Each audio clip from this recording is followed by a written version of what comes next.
Berlin, 1943. German civilians crowd into a cinema to watch the weekly newsreel, the UFA Wochenschau that every German is required to see. The footage shows triumphant German victories, powerful Wehrmacht forces, and smiling soldiers.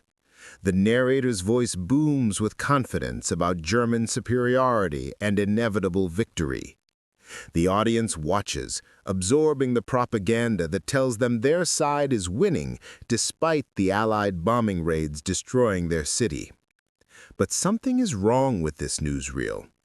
Hidden within the seemingly genuine Nazi propaganda are subtle fabrications planted by an Allied intelligence operation.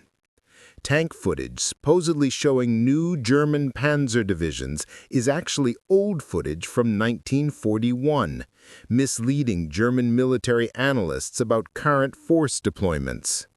Interviews with German soldiers are actors reading scripts written in London. Maps showing German territorial control contain deliberately inaccurate borders designed to create false confidence. And the man who arranged all this, the double agent who infiltrated Nazi propaganda production and turned it into an Allied deception weapon, sits in the audience watching his handiwork, knowing he's one discovery away from execution. His name was Hans Schmidt, though that wasn't his real name. He was a film editor working for UFA, Nazi Germany's state film company, trusted with cutting and assembling the propaganda newsreels that shaped German public opinion. But Schmidt was actually a British intelligence asset, recruited years before the war, who'd spent a decade building cover as a loyal Nazi propagandist while secretly serving MI6. And now, in 1943, he was using his position to corrupt Nazi propaganda from within, spreading fake newsreels that undermined German morale and fed false intelligence to Nazi military planners who monitored their own propaganda for strategic insights. Welcome to Cipher Tales. Today we decode one of World War II's most audacious double-agent operations. The man who infiltrated Nazi propaganda production and turned it into a weapon against the Third Reich itself. This is the story of how one agent transformed propaganda, the Nazi regime's most powerful tool for controlling German perception, into Allied psychological warfare. How fake newsreels spread false information through the very channels Germans trusted most. And how corrupting propaganda from within proved more effective than countering it from outside. This is the story of the double agent who made Nazi Germany broadcast its own defeat. The agent, building the perfect cover.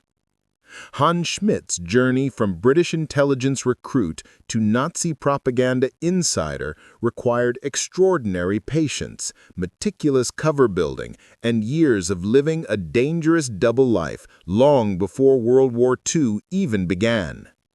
Schmidt, his real identity remains classified even today, was recruited by British intelligence in the late 1920s during Germany's Weimar Republic period. He was a young German film student with anti-Nazi political views and family connections to Germany's film industry. MI6 identified him as a potential long-term asset who could be positioned within German media infrastructure for future intelligence operations. The recruitment was handled by British intelligence officers operating under diplomatic cover in Berlin. They didn't ask Schmidt to spy immediately. Instead, they proposed a long-term operation. Schmidt would build a career in German film industry, establish impeccable credentials as a loyal German nationalist, and position himself for whatever intelligence opportunities might emerge in future conflicts that British intelligence anticipated. Schmidt agreed, motivated by anti-Nazi ideology and payment that supplemented his modest film industry income. He understood this might be a decades-long commitment with no guarantee of ever conducting actual intelligence operations. But British intelligence was playing the long game, positioning assets throughout German society for potential future activation. Throughout the 1930s, Schmidt built his cover methodically. He joined the Nazi Party early, before it became mandatory for media professionals, demonstrating supposed ideological commitment. He worked on German films, developing editing skills and industry connections. He cultivated relationships with Nazi propaganda officials, including members of Joseph Goebbels' propaganda ministry who controlled all German media production. His cover was deepened through personal sacrifices that demonstrated commitment. He married a woman from a Nazi-supporting family, knowing the relationship was partly for cover. He participated in Nazi Party events, delivered small donations to Nazi causes, and publicly expressed support for Hitler's regime. Every action was calculated to build an image of loyal Nazi supporter while hiding his true allegiance to British intelligence. By 1939, when World War II began, Schmidt had achieved his target position: senior film editor at UFA, Nazi Germany's state-controlled film production company that produced the propaganda newsreels that shone in every German cinema. He had security clearances, trusted relationships with propaganda officials, and access to newsreel production from script development through final editing. The decade-long infiltration operation was complete. But Schmidt's MI6 handlers faced a critical decision: when and how to activate him for actual intelligence operations. Using him too aggressively might expose him quickly, wasting the decade of careful cover building.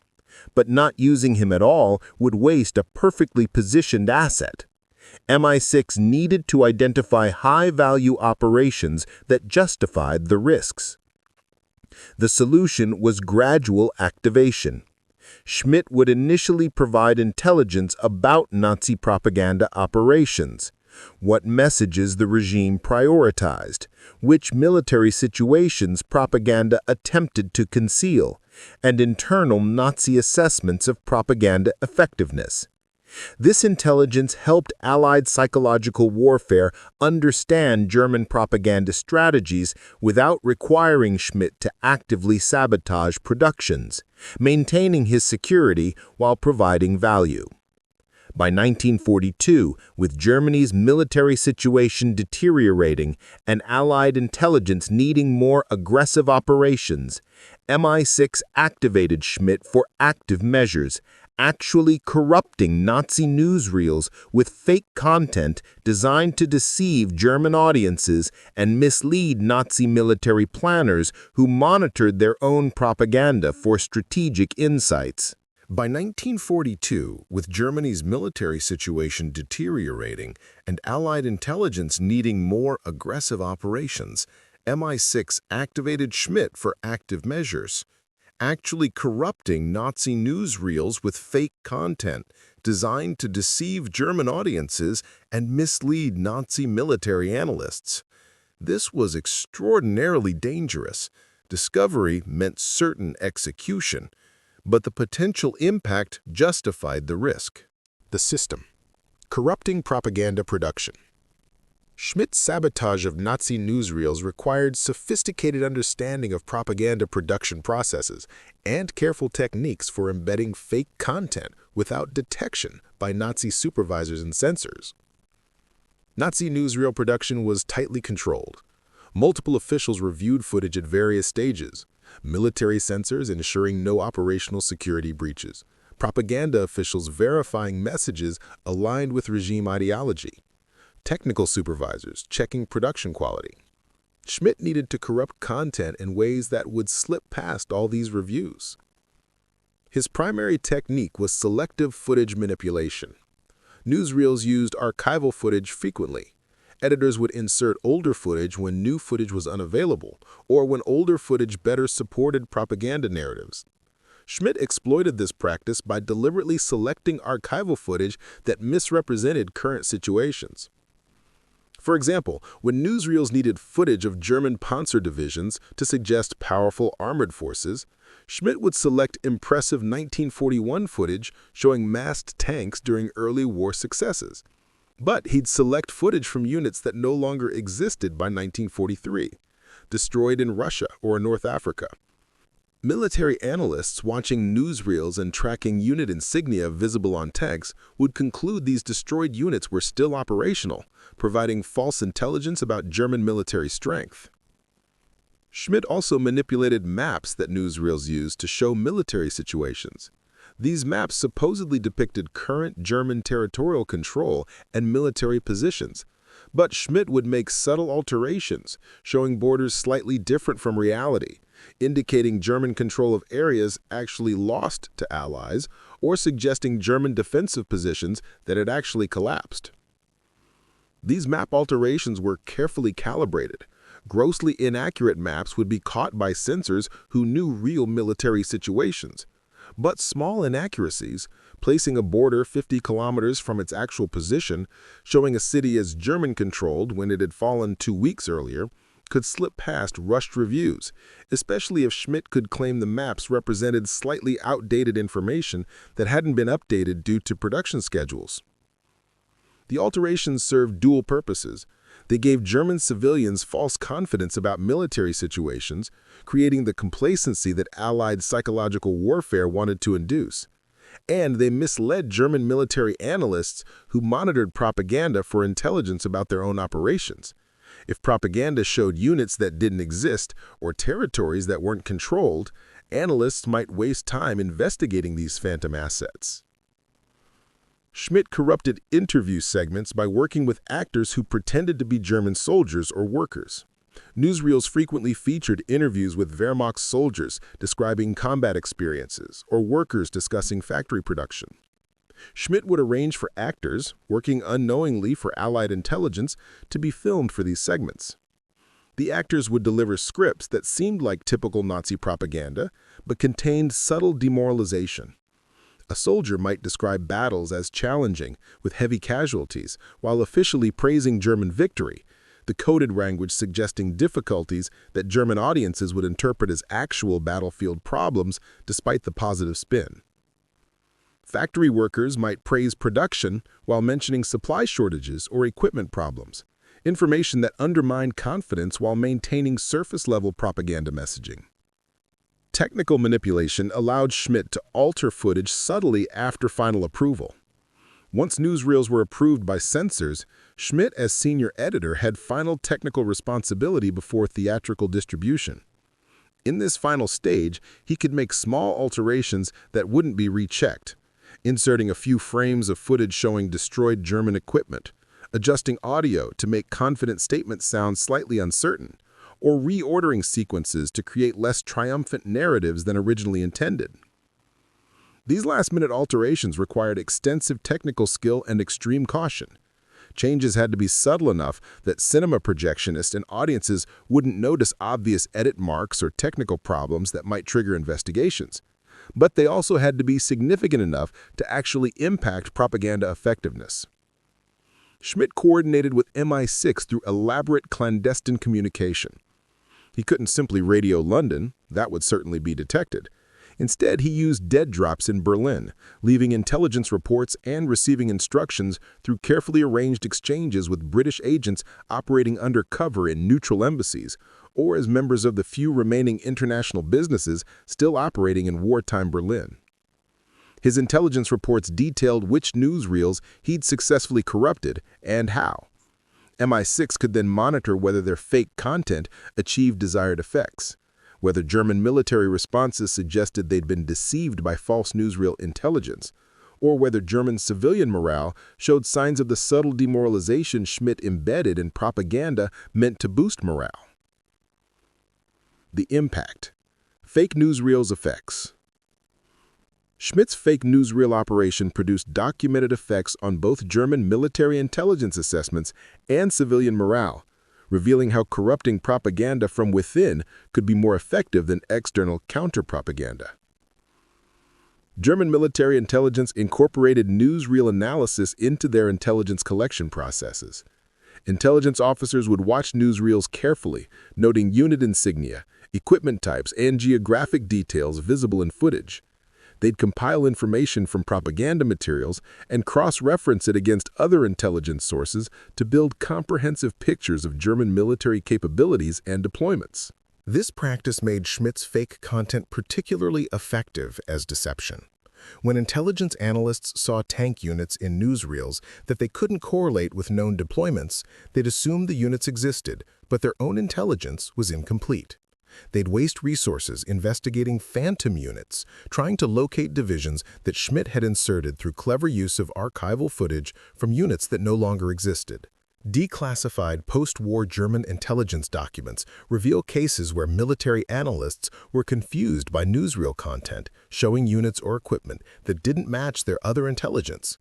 Some analysts questioned whether newsreels were accurate, but the assumption that Nazi propaganda would be carefully verified generally prevented them from concluding the propaganda itself was corrupted. The idea that a senior UFA creditor might be an enemy agent systematically falsifying newsreels was apparently too fantastic to seriously consider. Civilian morale effects were more subtle but significant. German audiences watching newsreels absorbed propaganda designed to maintain fighting spirit and confidence in ultimate victory. But Schmidt's corruptions introduced cognitive dissonance, small details that didn't quite match audiences' lived experiences or that subtly contradicted official narratives. A newsreel showing powerful German forces confidently controlling territories would be subtly undermined by Schmidt's inserted footage of damaged equipment or his map manipulations showing territorial losses. German viewers consciously heard confident propaganda, but subconsciously processed contradicting visual information that planted doubts. This cognitive dissonance accumulated over repeated exposure. Individual newsreels might not dramatically shift opinion, but months of watching Schmidt's corrupted propaganda created cumulative psychological effects: erosion of confidence, questions about official narrative's reliability, and gradual demoralization despite surface-level propaganda messages of victory. Intelligence gathered from German prisoners and post-war civilian interviews suggested that by 1943-44, many Germans privately doubted official propaganda, even while publicly professing confidence. This doubt partly resulted from obvious contradictions between propaganda and reality. Bombed cities couldn't be hidden from people living in them. But Schmidt's subtle propaganda corruptions contributed by making propaganda itself feel unreliable, even when it should have been most persuasive. Allied psychological warfare operations benefited from intelligence Schmidt provided about Nazi propaganda priorities. By understanding what messages Nazi propaganda emphasized, Allied propagandists could craft counter-propaganda specifically designed to exploit weaknesses Schmidt identified. If Nazi newsreels heavily emphasized Eastern Front victories, Allied radio broadcasts could focus on German losses in other theaters that Nazi propaganda downplayed. Schmidt's operation also created opportunities for Allied deception operations. Knowing that German intelligence analyzed newsreels, IME-6 could feed Schmidt specific false content designed to support broader deception operations. If Allied forces planned offensives in one sector, Schmidt might corrupt newsreels to suggest Allied activity in completely different areas, contributing to German strategic confusion. One documented case involved D-Day preparation. In early 1944, Schmidt received instructions to corrupt newsreels in ways that suggested Allied interest in Pas-de-Calais rather than Normandy, the actual invasion site. He inserted footage of Allied equipment in ways that German intelligence analysts might interpret as indicating Pas-de-Calais as the invasion target. This contributed to the larger Allied deception operation that successfully misled Germans about D-Day's true location.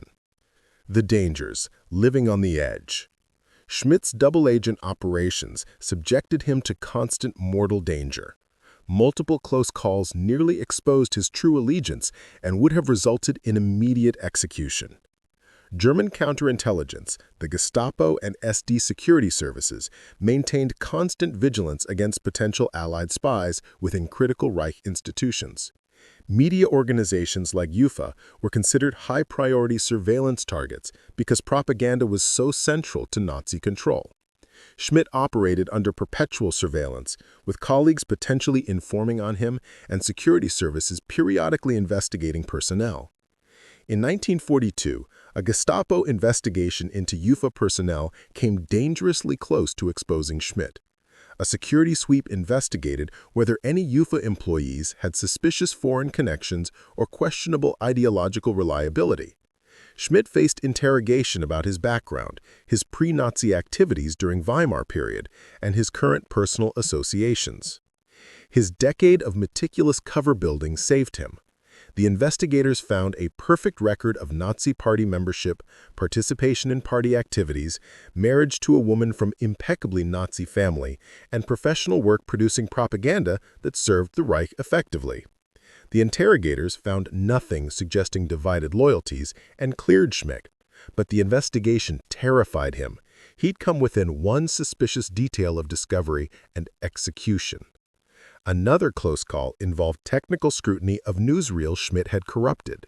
In 1943, a military intelligence officer watching newsreels noticed that footage supposedly showing a particular Panzer division contained tanks with insignia that didn't match the division's actual markings. He raised questions about the footage's authenticity, triggering an investigation into production processes. Schmidt had to provide explanations for the discrepancy without admitting deliberate falsification. He claimed the footage had been mislabeled in archives, a common problem with wartime footage management, and that his editing team had used it believing it showed the correct unit. He blamed archival staff for the error, avoiding personal responsibility. The investigation concluded that poor archival management rather than deliberate sabotage caused the problem, and Schmidt escaped suspicion. But the investigation showed how close he constantly came to exposure.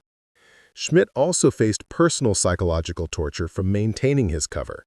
He had to participate in Nazi activities, express support for Nazi policies, and watch as terrible crimes were committed by the regime he secretly opposed. His fake marriage required living a lie with a woman who genuinely supported Nazism. He couldn't confide in friends or family about his true allegiance, living in complete isolation despite being surrounded by colleagues and acquaintances. The moral compromises required for cover maintenance haunted him. To maintain credibility as Nazi supporter, he sometimes had to produce propaganda that he knew would harm people. Newsreels he edited encouraged German soldiers to fight more vigorously, probably resulting in deaths. His propaganda boosted civilian morale that prolonged German resistance, potentially extending the war. He justified these compromises by believing his intelligence work ultimately saved more lives than his propaganda cost. But the moral calculations were agonizing. Communication with MI6 handlers was extraordinarily dangerous. Dead drops in Berlin involved moving through a city under intense Gestapo surveillance. Schmidt had to create legitimate excuses for being in locations where dead drops occurred, fabricating errands or meetings that justified his movements. One wrong observation by an alert security agent could trigger investigation that would unravel everything. The consequences for exposure were unambiguous. Nazi Germany executed spies and traitors with brutal efficiency. If Schmidt's true allegiance was discovered, he'd face torture to extract information about intelligence networks, then public execution designed to deter others from espionage. His wife, despite her genuine Nazi sympathies, would likely be imprisoned or executed for failing to detect and report his treason. The stakes couldn't have been higher. Yet Schmidt continued operating throughout 1942, 1943, and into 1944, corrupting dozens of newsreels, providing intelligence that MI6 assessed as highly valuable, and surviving multiple security investigations through combination of superb cover, technical skill, and extraordinary luck. The escape. Exfiltration as Allies advanced. As Allied forces advanced into Germany in 1944 to 1945, MI6 faced critical decisions about Schmidt's extraction. His usefulness was declining as Nazi propaganda infrastructure collapsed, but his knowledge of Allied intelligence methods made him a liability if captured by Soviets advancing from the east. By early 1944, Schmidt's position in Berlin was becoming unsustainable. Allied bombing had damaged UFA facilities. Nazi propaganda production was increasingly chaotic as military situation deteriorated. Schmidt's opportunities for effective sabotage were declining as propaganda operations became too disorganized for his careful manipulations to matter significantly. MI6 made the decision to extract Schmidt before Berlin fell. The operation required extraordinary coordination and risk. British intelligence couldn't simply extract agents from deep inside Germany easily. They needed to position Schmidt where extraction was feasible without exposing him prematurely. The extraction plan involved transferring Schmidt to UFA operations in southern Germany, where Allied forces advancing from the west would reach before Soviets. MI6 arranged for Schmidt to receive official reassignment to Munich area facilities through subtle manipulation of German bureaucratic processes. Recommendations from contacts British intelligence had cultivated, production needs that conveniently justified the transfer, and administrative channels that moved the request through German bureaucracy without arousing suspicion. In March 1945, Schmidt left Berlin for Munich, ostensibly to continue propaganda work at facilities less damaged by bombing. The transfer was legitimate from the Nazi perspective. Many government functions were relocating from Berlin as Allied forces approached. Schmidt's departure seemed ordinary administrative adjustment rather than intelligence exfiltration. Once in southern Germany, MI6 positioned Schmidt for extraction as American forces advanced. The exact details remain classified, but British and American intelligence coordinated to ensure that when American forces captured Munich, they'd identify and protect Schmidt as a high-value intelligence asset rather than treating him as enemy propaganda official. Schmidt's extraction succeeded in April 1945 as American forces took Munich. He was quickly identified, separated from other captured German officials, and transferred to British intelligence custody. His war as a double agent had ended. He'd survived nearly a decade of double life, years of active double agent operations, and the chaotic final months of Nazi Germany's collapse. Post-war, Schmidt was debriefed extensively by MI6 and American intelligence. His information about Nazi propaganda operations, about German counterintelligence methods, and about double-agent tradecraft was valuable for post-war intelligence planning and for understanding wartime operations effectiveness. Schmidt's subsequent life remains largely classified.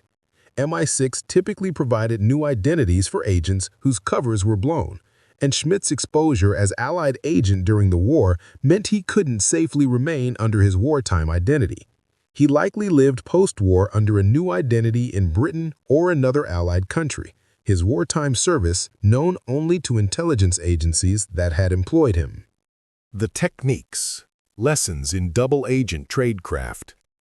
Schmidt's operation demonstrated sophisticated double-agent tradecraft principles that influenced post-war and Cold War intelligence operations. Long-term cover development proved essential for deep penetration operations. Schmidt's decade-long cover building before conducting active operations showed the value of patience in positioning intelligence assets. Modern intelligence services invest extensively in long-term agent positioning, recognizing that years of careful preparation can enable operations impossible through short-term deployments. The operation demonstrated that corrupting information from inside organizations is often more effective than countering information from outside. Schmidt's fake newsreels were more damaging to Nazi propaganda effectiveness than Allied counter-propaganda broadcasts because audiences trusted newsreels as legitimate German sources, while dismissing obvious Allied propaganda as enemy lies. This inside corruption principle influenced Cold War psychological warfare and modern information operations. Intelligence services recognized that placing agents inside enemy media organizations to corrupt propaganda from within could achieve effects that external propaganda couldn't match. This led to extensive Cold War efforts to recruit or infiltrate agents into Soviet media organizations, and continues in modern influence operations. Schmidt's technical approach, making small alterations that accumulated into significant effects rather than dramatic, obvious changes, demonstrated sophisticated sabotage methodology. This principle applies broadly to covert action. Gradual degradation of enemy capabilities through many small actions is often more secure and sustainable than dramatic sabotage operations that risk exposure. The operation revealed importance of multifunctional assets. Schmidt provided intelligence about Nazi propaganda while also conducting active sabotage operations and supporting Allied deception operations. This versatility multiplied his value, justifying the extensive resources invested in his decade-long positioning and the risks of keeping him operational. Communication security demonstrated by Schmidt's operation influenced subsequent tradecraft development. His use of dead drops rather than radio communications, his elaborate cover for movements required to service dead drops, and his protocols for emergency situations became case study material for training future agents in secure communication practices. The operation also highlighted psychological resilience requirements for long-term double-agent operations. Schmidt endured years of isolated double life, constant danger, moral compromises, and psychological stress. Post-war intelligence services improved psychological screening, support, and sustainment for agents in similar positions, recognizing that mental resilience was as important as technical skills for successful deep cover operations. The legacy: corrupting propaganda in modern conflicts. Schmidt's fake newsreel operation established precedents for corrupting enemy propaganda that continue relevant to modern information warfare and influence operations. Cold War intelligence extensively employed similar techniques. Both CIA and KGB attempted to place agents in enemy media organizations to corrupt propaganda from within. Soviet agents in Western media organizations and Western agents in Soviet media both used positions to subtly influence content, plant false information, or undermine propaganda effectiveness, all descending from principles Schmidt's operation demonstrated. Modern information warfare faces similar opportunities and challenges. State actors attempting to influence adversary populations increasingly focus on corrupting information from within target societies rather than broadcasting obvious external propaganda. This might involve recruiting or infiltrating agents into media organizations, social media platforms, or information distribution networks to corrupt content at source. Digital media makes corruption from within operations both easier and more difficult. Easier because digital systems can be manipulated remotely without requiring physical presence in production facilities. More difficult because digital forensics can potentially detect alterations more effectively than 1940s film editing allowed. And because distributed information systems make controlling specific channels less impactful when audiences can access multiple sources. Schmidt's operation also highlighted ethical complexities of corrupting information infrastructure. While his operation served Allied victory over Nazi Germany, a cause most would consider moral, the techniques could be applied to less justifiable purposes. Corrupting enemy propaganda by making it subtly false or misleading raises questions about information warfare ethics that persist in contemporary conflicts. Modern society's dependence on information systems makes corruption from within operations potentially more impactful, but also more dangerous. In Schmidt's era, newsreels were one of several information sources. Today, information systems are central to how societies function, making their corruption potentially catastrophic in ways that warrant serious ethical and security considerations. Intelligence services worldwide study Schmidt's operation as model for insider threat operations and for developing defenses against such threats.